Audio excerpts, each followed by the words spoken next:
Thank you. I would like to introduce the respondent, Dr. Alan Moore. Alan Moore has taught critical theory in contemporary art during the 2007-2008 academic year here at USF. Dr. Alan Moore has received a PhD in art history from the City University of New York, where his dissertation focused on New York City artist organizations between 1969 and 1984. Moore has published several articles on artist groups, cultural districts, as well as numerous exhibition reviews.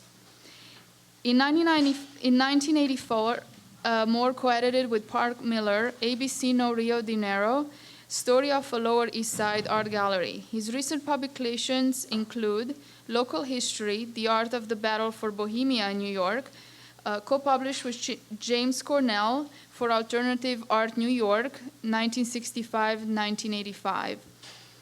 Political Economy as Subject and Form in Modern Art for Review of Radical Political Economics, 2004.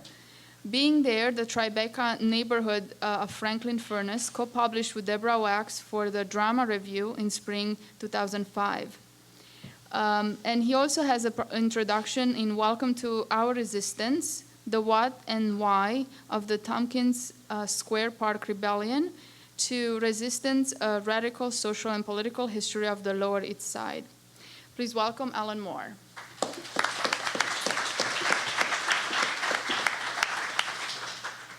Hi. I'm an inexperienced respondent, so I'm just going to kind of gibber randomly here. That was a surprising and interesting presentation. First of all, let me thank Isabel and Margaret Miller for inviting me here. It's wonderful to be back and see familiar faces and familiar situations and hear this wonderful descriptions of incredible work that I'm really interested in. So, gibbering away. My work is basically involved with collaborative artist groups. This is my research topic. It's also my personal experience. And my most kind of significant action as an artist was to be a instigator and kind of a, well, gee whiz, a quiet background figure in the real estate show Occupation of a City Building in New York City, which led to the founding of ABC No Rio, which is a artist space now anarchist identified, which continues to exist under the fourth management. Okay. This was wild stuff. And so culturally specific, I mean, Sikhs versus Hindus. If I was BJP, I would say they're creating purdas. You know, it's just, and Maoists, and what about Communist Kranti? They're kind of liberatory Indian Marxist group that anarchists look at. It's just dizzying to kind of consider, you know, what is happening in children's temples, you know, kind of Margaret Mead's Edenic polymorphous sexuality being sheltered somehow through artistic projects. Boy, BJP's got their plate full. You know, when you think of reactive political movements and the kind of hay they can make off of various artistic projects, it's a little dizzying. But I think it's really important, and when you described your book project, to understand that a great deal of kind of emergent thinking about cultural work in sort of a progressive sphere is being derived from the global South. And we really have to look at countries that we haven't looked at and at cultures that we haven't looked at before to kind of glean their lessons, because a lot of what they have to offer in terms of collaborative process and kind of collective ideologies are far more advanced than a lot of our own, which have been kind of progressively discarded and progressively eroded and destroyed, carnivalized by 300 years of capitalism.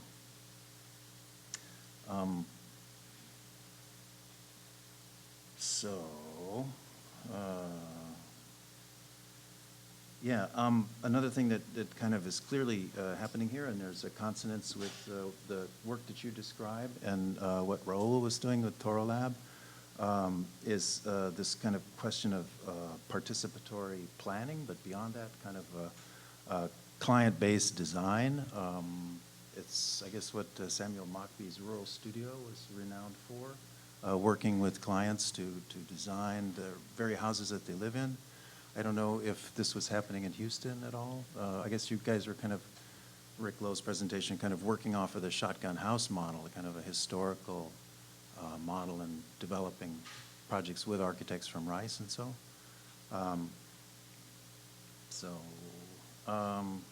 I have lots of general questions about your writings, but I'm not sure if I should roll them out or go straight in. Yes, I should roll them out? Okay. Yeah, yeah, no, it is, your book, I read your book, Conversation Pieces, Community and Communication in Modern Art, which is a really remarkable book. In terms of thinking about the Global South and thinking about collaborative procedures and social intervention that derives from considerations of kind of other cultural formations, yeah, we're looking at anthropology. And you, in this book, start off by looking primarily at Western aesthetics. And I sort of bounced off this book because, you know, we're going to look at the Cold War aestheticians, Greenberg and Fried, and kind of evolve our consideration of an aesthetic for art rooted in social practice out of and against kind of a formalist, strictly materialist model. That was, you know, once I think you begin to look at other aesthetics and other cultures, which I think we don't. Certainly, speaking as an art historian, in the survey, it's the only place that, generally speaking, people address this, and it's a purely cursory consideration of non-Western aesthetics. Anyway, so where do we go from there? Jump in any time. Oh, But should I respond to something? There's a particular thing that you'd like me to respond to? well, no, okay. So that I can wasn't do clear that. enough. Oh, do you want me to say, oh, sorry. Should I say why Greenberg and like why they originated? No, please. Okay. They're one of them's dead, and I'm the other one's, flexible. you know. Okay, let's just like leave that guy alone. Okay. I'm sorry.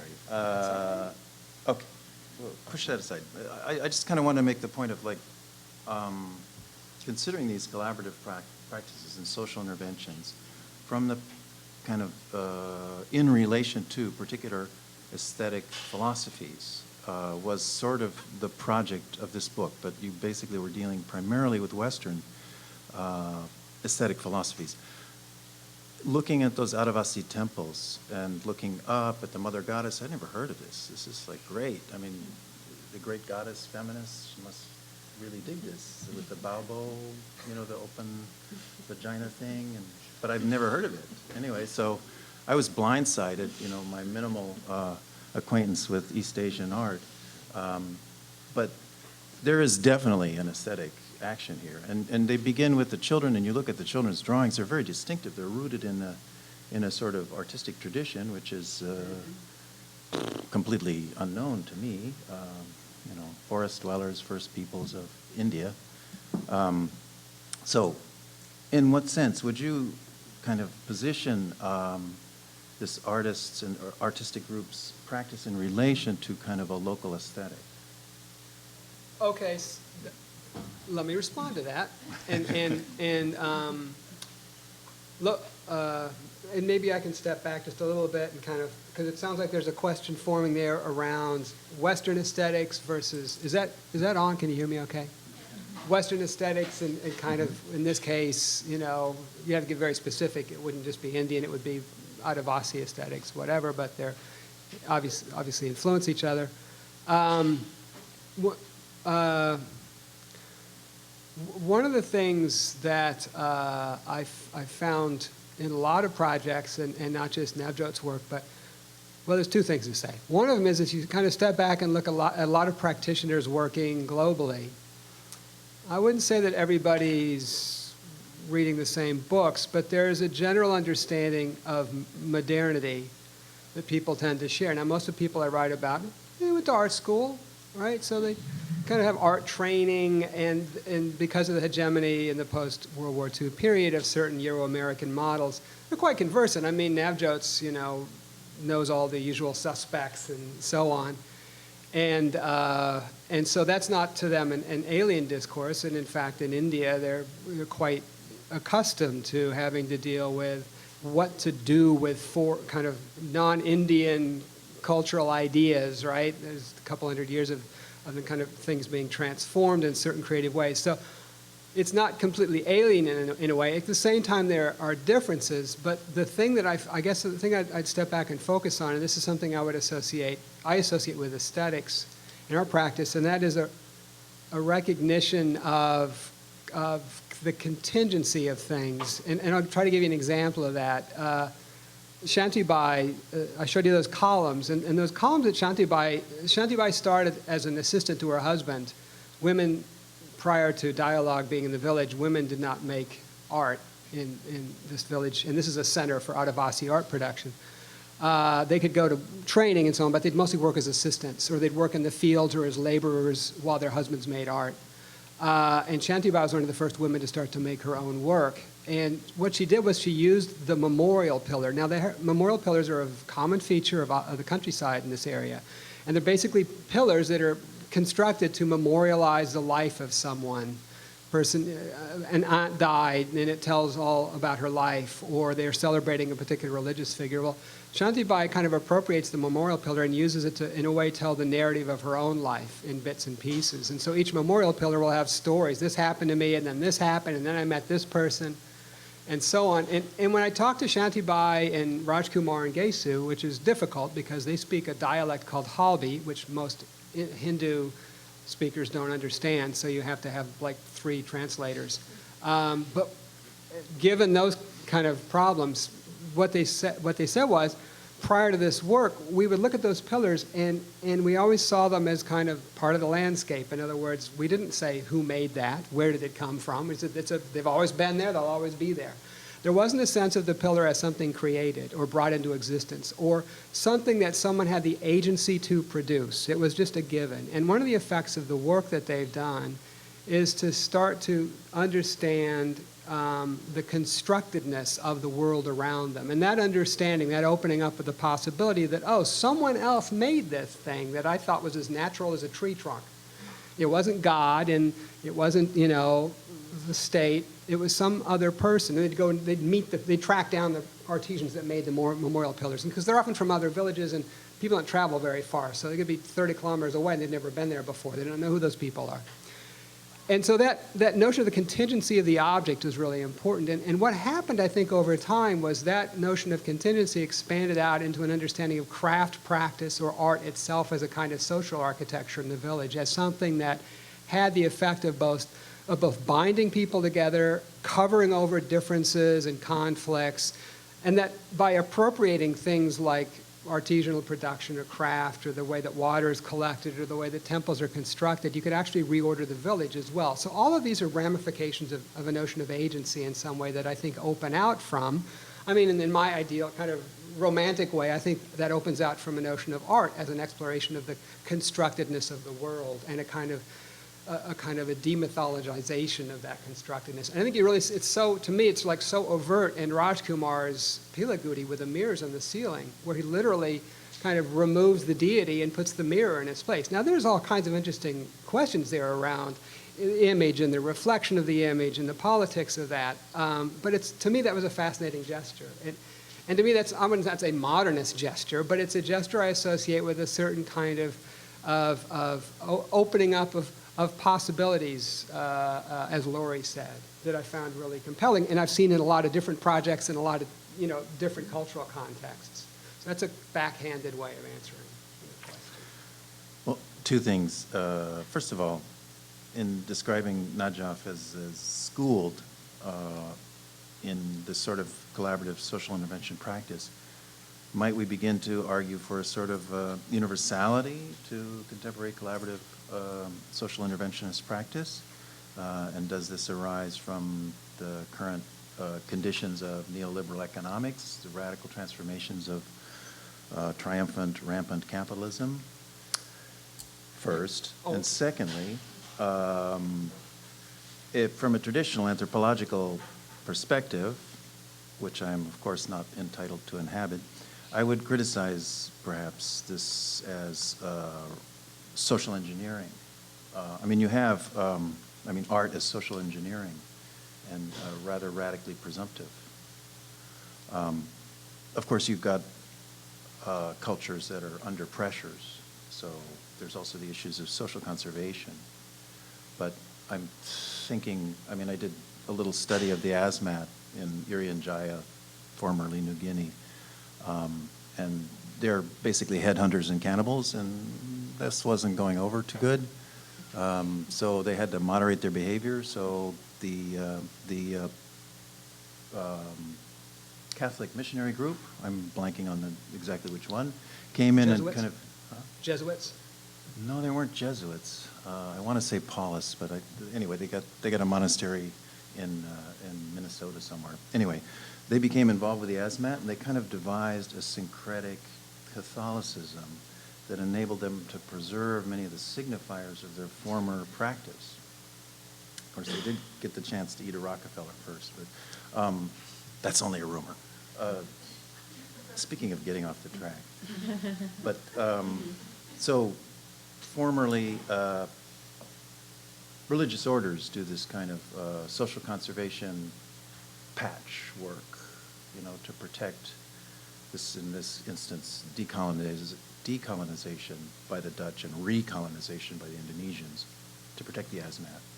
So in a sense, now social interventionists, collaborative artists are doing that kind of patchwork to protect Adivasi. So would the criticism be that it's kind of reformist and ameliorative and not revolutionary? No. The question is twofold: one on the level of practice and one on the level of effects. First, do you think that this is kind of a new universality to replace sort of a modernist universality? Yeah. That we're looking at a postmodernist kind of in terms of the practice? Yeah, I can answer that one first, maybe. Yeah, I guess yes and no. Yes, to the extent that one of the effects, I think in the last 10 years, a lot of this is information technology, is that a lot of the practitioners that would have been pretty isolated before are more able to learn about each other's work than they had in the past. You go back 10 or 15 years, and I can remember going to events where people would meet and say, oh, it was like, they'd get tearful because somebody else is doing work kind of like mine, because the art world, by and large, could care less, right? It wasn't like you could pick up art form and read about a lot of this work. And that's changed a lot. Everybody's got a website and all that, or not everybody, but a lot of people do. That's made it easier and probably had a kind of universalizing effect of communication. It tends to be that a lot of the projects are, the people that produce the projects have enough privilege to attend art school at some point, in whatever country they're from. And there you really see the impact, I think, of a kind of, I don't know if I'd say it's, modernism exactly, but a certain, what I think of as what's emerged as a kind of a canonical art theory construct, which is equal parts biennial style art installation, public art, and a very particular register of theoretical sources, which would be, Deleuze, Agamben, Nancy, Rancière, right? So this stuff is read. I go to every country I go to, I hear the same footnotes because everybody reads the same from the same Bible. So that's been exercised a remarkably homogenizing effect on art discourse and criticism in a lot of the places I go. And you have the same ideas over and over, which I think has been somewhat stultifying, actually. So that's maybe a downside. But yeah, there is something like, it's the kind of, not a Greenbergian formalist canon, but another kind of maybe post-structuralist canon that's emerged in the last 10 to 15 years that you come across a lot. Not everywhere, but a lot of the places that I've looked at things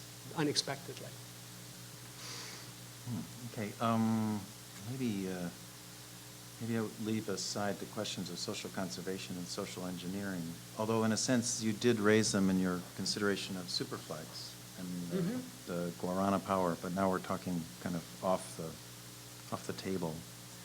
I mean, I can respond. How are we at time? Or we need to stop? So social engineering, which is a way of saying where is power being distributed in this relationship, and where is agency located, which I think is absolutely central to a lot of these projects. That's one of the reasons. One of the things I'm looking at in the research I'm doing now is the points of contact and differentiation between art practices and the work of NGOs, for example, kind of activist NGOs. There's a whole discourse of participatory kind of involvement in the NGO sector as well, and also among activist groups, because certainly the Naxalites practice a form of fairly extreme social engineering, and they're Maoists, although I guess Maoists are kind of known for that sort of thing anyway. But at any rate, you have to. My feeling is you have to look very specifically at the practice. There's a tendency, I think, to look at a practice, and if there is any moment at which power is distributed unequally, there are differentials, there's a danger of instrumentalization or objectification, to therefore feel that the project has failed. And I think it's in the nature of practice in the world, as opposed to practice that's kind of containerized in a gallery or museum, that these contradictions do come up. I mean, I'm sure Lori and Raul and Rick could verify that very easily. And so my tendency is to say, I wouldn't maybe use the language of social engineering, because I associate that with things like eugenics, as opposed to, it feels a little excessively judgmental. And what I've tried to do as much as I can, and I can really do it in half an hour, is look very specifically at the practice and see how power circulates within a particular project in that context and in that situation. And certainly I can say in Navjot's work, without going into detail, a tremendous amount of this work is a kind of like an iceberg under the surface, was negotiations of power between Navjot, who's upper caste, because a lot of this is about caste difference, and Rajkumar and Gesu, and even within Rajkumar, Gesu, and Shantibai, between the Adivasi and the peasant kind of caste. A lot of the work was a kind of working through. They developed an extensive process of defining keywords in Halbi and Hindu that had to do with the practice, with dealing with different protocols for communication. Adivasi don't write as much, and they're more comfortable speaking, so they transcribe their conversations and then go. Spent a great deal of time and were quite attentive to how to create exchange in that process that minimized as much as possible a notion of engineering, both within their group and also between themselves and the people in the village. And of course, in the village is not a monolithic whole. You had the elder men who were not interested in having women making art and having their own space where they couldn't watch them bathe. So yes, by building those sites, they impeded the vision of those men. They did violence to their autonomy as subjects by saying, no, you can't watch them bathe now. And that was, to me, a necessary violence. I don't think all forms of autonomy and kind of subjectification and kind of assertion of self are necessarily bad. Some of them are important, right, as tools of empowerment. So that requires you to make very fine-grained ethical and political distinctions within a given project, which is what I tend to try to do. But well, speaking in Christ, I would have to say it's Susanna and the elders. I mean, the parable being reparated. I mean, having said that, absolutely, there are elements of it. You're trying to, they need to correct their gender relations in the village and that kind of thing. Absolutely, that's a component of it, yeah.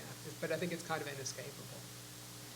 Yeah. No, I was struck. Maybe I can kind of navigate out of India by watching some of the videos. And at one point, one of the I couldn't tell if it was an artist or I think one of the artists, guy with the blue baseball cap, would say, "We are learning how to talk." Yes. And I thought, okay, for these subjugated persons, and this I think is like part of the global South, is the history of successive subjugations. And after a while, like Luca, you just don't bother anymore to complain. So this upper caste person is bringing the lessons in elocution, how to speak to power. Yeah, that would be a way to look at it. When you actually look at the project, Navjot's privilege is clearly a component of it. But when you kind of witness the exchanges and the process that they went through, it's not quite that simple. In fact, there's probably as much. One of the things I spent a lot of time interviewing all the members on was what each of them didn't know before they started to work together, and what each of them learned as a result, and what misperceptions they had. So in the same way that kind of Navjot had to deal with her privilege coming into the village and all of the intense suspicion that greeted her, and she's been criticized for it, in the same way, she is seen as a very stereotypical individual in India from the Adivasi side, and very suspicious. The metropolitan, cosmopolitan, bohemian woman with loose sexual mores who should not be walking around the village at night with a man, this kind of a thing. And so there was, on both sides, a kind of transformation of perception that took place. So absolutely, she was the one that came into the context with more cultural capital, but it's not quite her sitting down with the collaborators and teaching them how to think and make art. A lot of it really did seem to flow out of the process of their interactions over, and again, this is over 7 or 8 years of working together. So, yeah, but I don't, you know what, I don't know in the real world how to not risk that to some extent. The question is, given that it's going to occur, what do you do to make yourself reflective about that risk and how it impacts the practice? And again, like I said, in their situation, really worked extremely hard, and all of them, not just Navjot, because honestly, it took a long time before they would trust her to work with her. It wasn't just Navjot. She wouldn't have gotten the foot in the village without building enough trust to get them to let their guard down and to open themselves up in the same way she had to kind of open herself up to what the village had to offer. So it's a tough one, though. Yeah. Again, I'm trying to walk out of. And I remember years ago when I first kind of became sensible about this. Participatory urban planning, developments of 1970s, architecture, gentrification. These are all such large processes involving such large amounts of money that it basically a normal person, a working class person, a middle class person feels completely powerless. A trained person trained in a related profession may have some sense of how he can begin to enter these chambers where these decisions are made.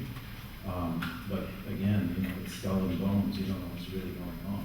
So even Laurie ends up feeling completely, sidelined and powerless after a lengthy process of investigation from a pretty relatively privileged position. So, sorry. So, from the point of view of a student, the ground level person, who's just looking at ranges of practice, am I going to experience the freedom and solidarity of a career in creative poverty by volunteering for this kind of social interventionist collaborative work, or am I going to try and get over in the art fair circuit? The kind of lack of entry, in a sense, to this kind of work, I think, is maybe that's something I want to do. You mean in terms of how realistic it is for maybe an art student in the U.S. to, I want to develop Do this kind of stuff, or get involved in this kind of practice? I mean, there are certainly a lot of examples of this work. I mean, Rick, you were a painting major, right? So you went down the wrong path at some point. Got a little distracted. Yeah, you got distracted. I mean, no, my feeling is if you go into arts, I went to art school, so I feel like it's okay to say, if you go to art, it's hard for me to visualize going to art school with the idea that I'm going to be successful. I mean, I know some people, I've met people that do that, but it was, this sounds really stupid, but it's like, I just wanted to, it sounds awfully naive, but I really wanted to do whatever the hell I wanted to do and have some freedom. And I apologize again for that, how that sounds, but I tend to think that maybe the people that I know, let me just put it this way, the people that I have written about, or the people I'm researching, there is a passion there that is not about being famous on the biennial circuit necessarily. I respect that. It's like one of the places in our culture where people go with passion and interest in opening up possibilities and asking questions. I feel like I'm doing a commercial for an art school or something, but it's kind of true, not always, and there's I know it's all a BS and everything, but there is a passion, and if people want to work this way, there's plenty of examples. Eleanor Newton Harrison and Ted Purvis up in the Bay Area, and there's people, tons of, Dan Peterman and Lori and all those guys in Chicago, there's plenty of examples, Buster Simpson, I think there's a ton of people doing working still in the U.S., so there's a roadmap that people can follow. But I wouldn't say that it's going to be the thing that'll lot us, these are intense, long-term, grueling. They require you to become expert in areas you never imagined you have to be expert in, and talk with people. This is not for everybody for sure. And that's probably okay too. But I think it's open, it's sufficiently open that if you're a passionate person, I just think, like, when I was making art, it's like I couldn't imagine doing anything else in a way. This is what I need to be doing, and then I'll figure the rest of it out later. And I think a lot of the people I write about, that's kind of the mindset. I just have to do this thing. So it's not very rational or means-end oriented. No, it's nothing to apologize for either. As Greenspan pointed out several years ago, the economy is sustained by irrational exuberance. and since everybody's so depressed with the real conditions, we really need artists' blind, creative obsession to fuel the economy. So, Lori, do you have any response since you're working with students and you're part of the sculpture department there, actually chair? Oh, I think I have a response to Alan's. Yeah. I do have a response to both, but okay, I think I should address sideline powers because I realize, can you guys hear me? That I take a risk when I do a presentation like I did, which is talking about ineffectiveness. It's a very deliberately provocative word. I don't feel ineffective. I feel really, really invested in the kind of work that I do, and I feel really invested in what the DuSable Park project is still about, and I feel really invested in those conversations and the continuing practice of those engagements. That is so powerful to me, and that where I leverage it in these other ways is to point out that generally success and power is understood in these other terms that I'm not even looking to have, And I'm not saying that one shouldn't as an artist, or that there's not ways in which I benefit from positions I have as a school, like there's lots of contradictions here. But I certainly don't feel sidelined with powers. I'm sorry to caricature your position. But I'm worried because because I've been so trying to do this as a writer, that I tend to want to work with certain subtleties, and then I think, oh, maybe you can't do that in a presentation. Maybe you have to be like, oh, this is what I do and I believe in it, and but I'm really interested somehow in trying to make it a little bit more of a question, raising these questions. But so as what was your question exactly? Well, in relation to Alan's comment of being still on the sideline instead of practice, or the role of the student. Well, there's a lot of all these conversations are reflected in the art institutions now. A lot of, for instance, on the graduate level, people come wanting connectivity with power in the art world, and many institutions give it. Our institution gives it in some ways, and others do in other ways, and that's one thing that you can get from art school. But the great thing is that there's a lot of different kinds of art students, and a lot of different things that different people are looking for. And some people really are looking to learn and to develop a relationship to thinking and to being in the world, and to some kind of mix of, okay, what's your individual desire and how does that connect with the larger collective situation? And so you find those people, and it works, and I have to say there's certain students who have told me, what would I have done if I didn't have access to that in school, given what else is out there, And so I think that, it's like, again, it's a really mixed bag. And I think it's a fight, though, because, like, a private institution like I teach at, and probably public institutions in different ways, are dealing with changing conditions. And so a lot of our resources are heading increasingly towards design and architecture and a kind of production that's client-centered, which I don't have any problem with at all. I think it's a really interesting way to work, but certainly there's more opportunities for relations with corporate sponsors, and that's something explicitly our institution is asking us as faculty to establish, which, again, it could be great in many ways, but it's also fraught with a lot. And so we're just negotiating all these things constantly. Are there any questions from the audience? Yeah. I was curious, you had mentioned that as you built the water pumps, that the men were, sort of objecting because this daily routine that they were used to participating in and watching the women bathe, I mean, who knows how many years they'd been participating in that way. And then likewise with the children's temple, who knows how that changed even just the social environment of the village. Maybe it was louder because they were playing, or maybe it was quieter because they were all, together.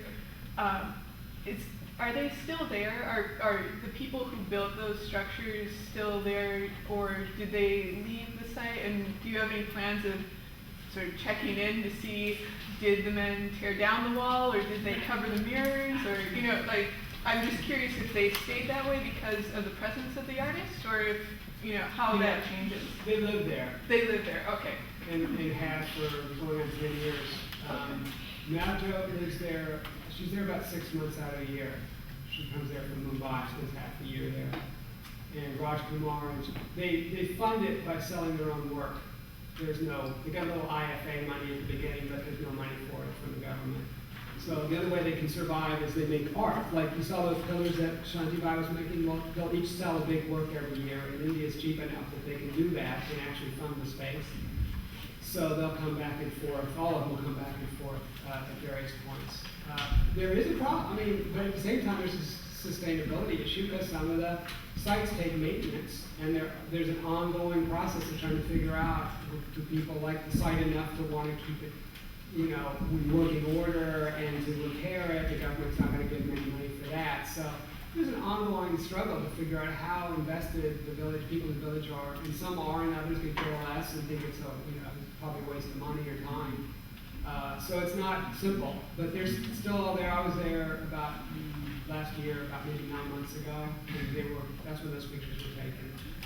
So they're still intact last time we did. Yeah, Dr. Custer? Yes. Yeah. I have a question kind of jumping off of Ellen's. Okay. I'm interested in how you're kind of framing, your interpretation of these shifts in daily practices as a result of the enclosures, and talking about, the kind of cutting off of the gaze, et cetera, and also a kind of elevation of their work and a kind of place of communion in between them, et cetera. And obviously that's kind of your interpretation, which I, completely understand and whatnot. But I'm wondering, as far, it's you're framing it in these kind of tactics, almost of resistance or oppositionality or something like that. And I'm wondering if, going back to this theme of resistance, if the resistance, you said especially with the first one that was built, how it took a long time for that to get built. Yeah. And I'm wondering, if whether it was, of gender, like the men or all these different factions, how that resistance was, the vocabulary that was used, another, the rhetoric of that resistance, and if there was a subtext to it, what was actually said, and maybe what was actually meant, if there wasn't, kind of the locals and resistance and whatnot, and how then the women or the artists then responded. Yeah, the resistance came primarily from the village elders, who were all men. And their concerns varied. In some cases, they were scared that the goal of the Nalpar was to privatize the pumps, so nobody could use them except the people that the group wanted to use them. And in other cases, some people, in the case of one of the pump sites, the guy that lived right near it basically extended the fence in his yard to enclose it so he could control the water himself. In other cases, people will dig into the trenches and take the water that spills out for their own gardens. So there's a series of negotiations around property and control of the water and the site that go on all the time, and also went on at the beginning. Now, you can be quite sure that when the group contacted the village elders and said, we want to do this, they did not say, and our goal is to subtly transform gender relations in the village. It had that effect, and my understanding of that comes from spending quite a bit of time interviewing the people in the village, and especially the women, and asking them what the effect was and drawing conclusions. But at the same time, it certainly wasn't, the negotiations were conducted in a very different language. And it would have focused on, this will improve, the thing that appealed to people a lot is it'll make our village look better, and people will hear about us, and it'll make our village more famous. And that went a long way towards getting consent for the spaces. So gender and resistance wasn't mentioned at all. So yeah, to an extent, that's not exactly my attribution, but that's not the way it was framed. And of course, it couldn't have been. Well, and they didn't foresee that either. Like, it was more about private property, or you were saying kind of beautification, or, yeah, wow.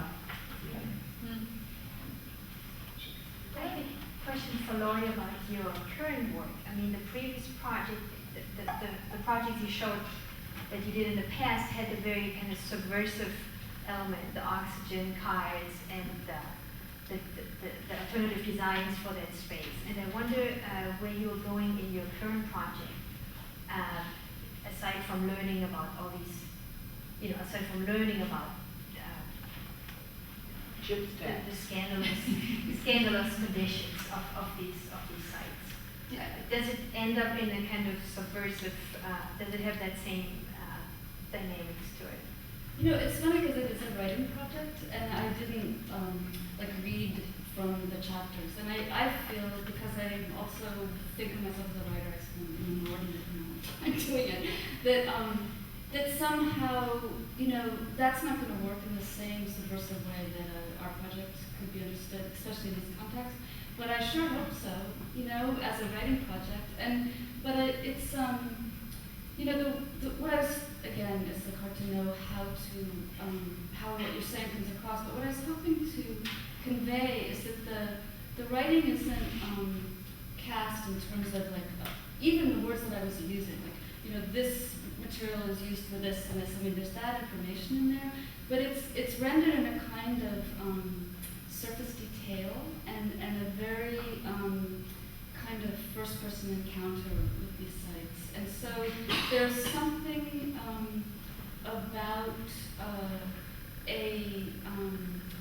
I can think of it as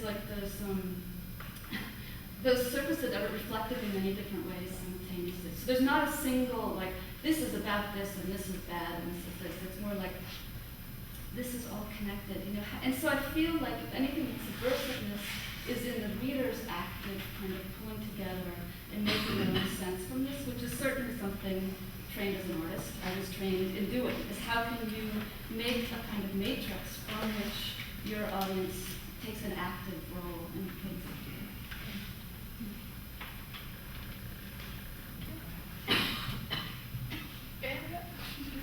Should I stand up like I'm waiting it out? Whatever you I'm a cultural anthropologist here at USF, and so I just have to say I found this conversation really fascinating.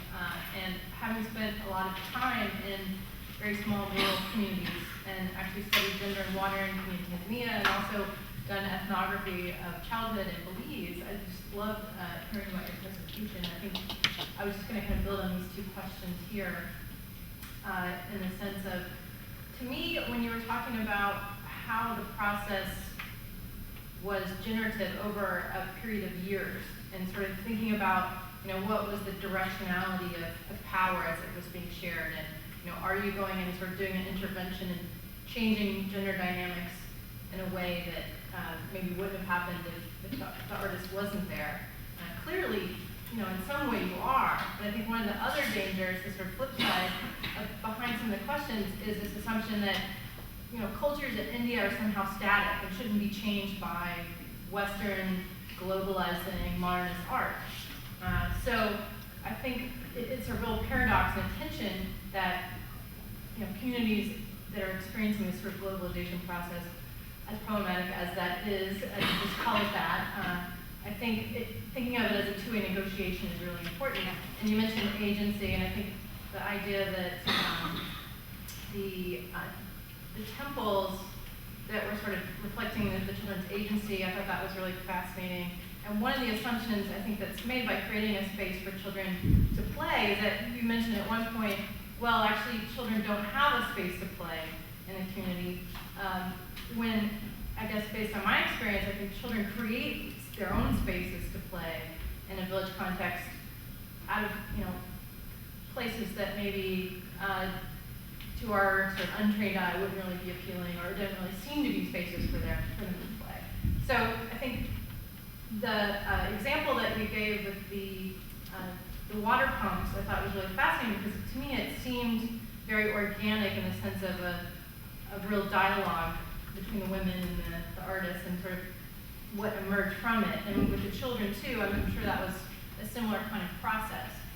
But I think the dialogic metaphor that you use is really fascinating here, and just reminding ourselves that culture in places where you are describing is not somehow static. Is a really important point.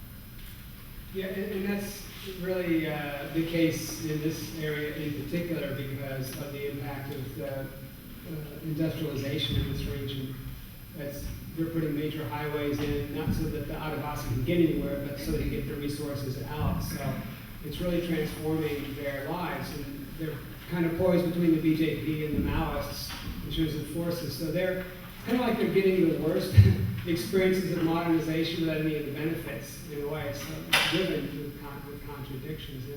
And the thing that I want to mention is this idea of noticing, a certain way of noticing. And one of the things that happens with NGOs is they will often go in with an a priori plan. Here's a piece of equipment that's going to make your life better, or here's a set of social protocols that you need to practice, or what have you.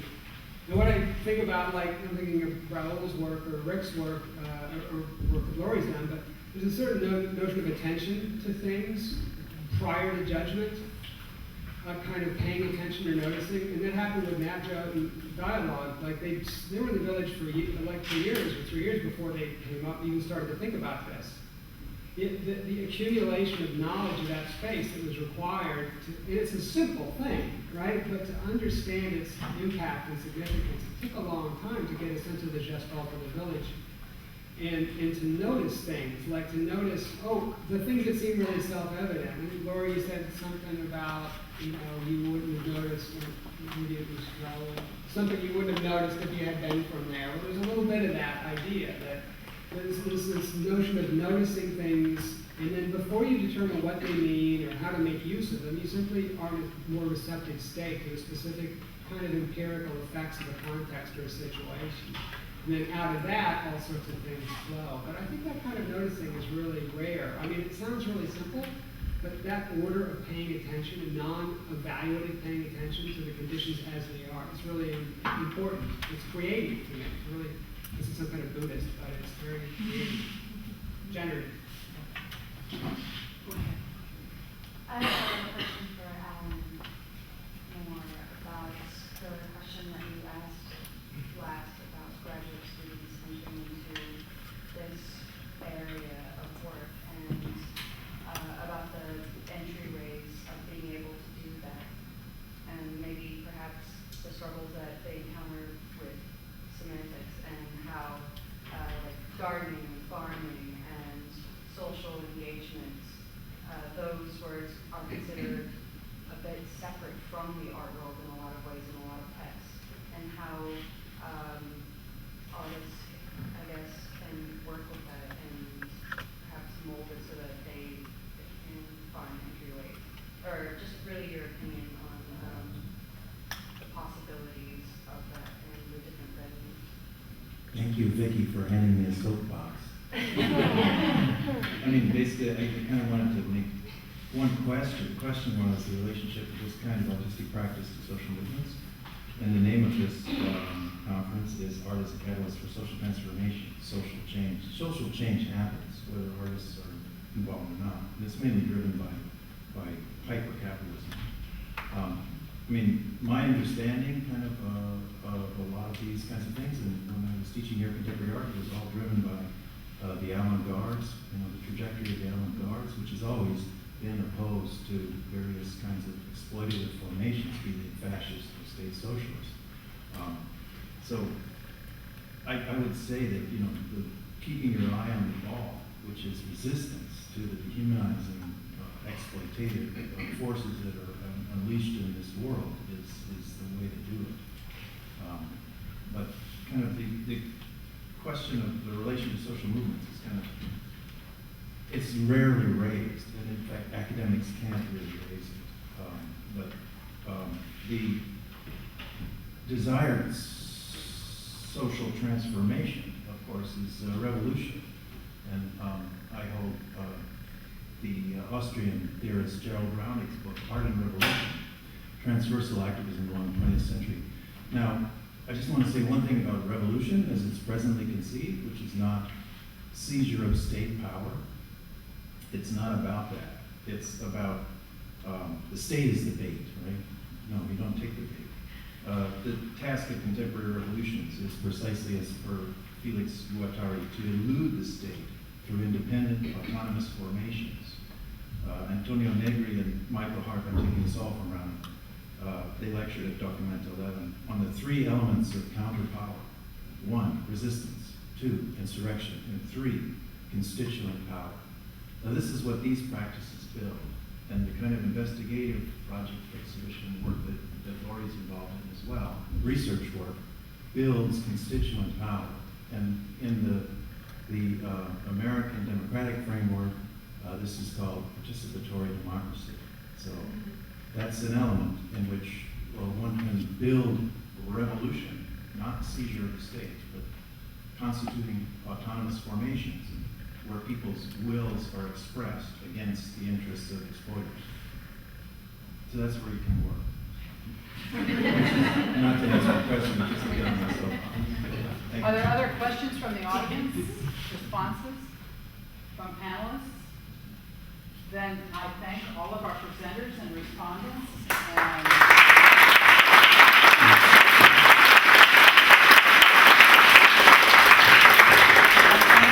Our area for organizing us to come together for this intriguing day. And for this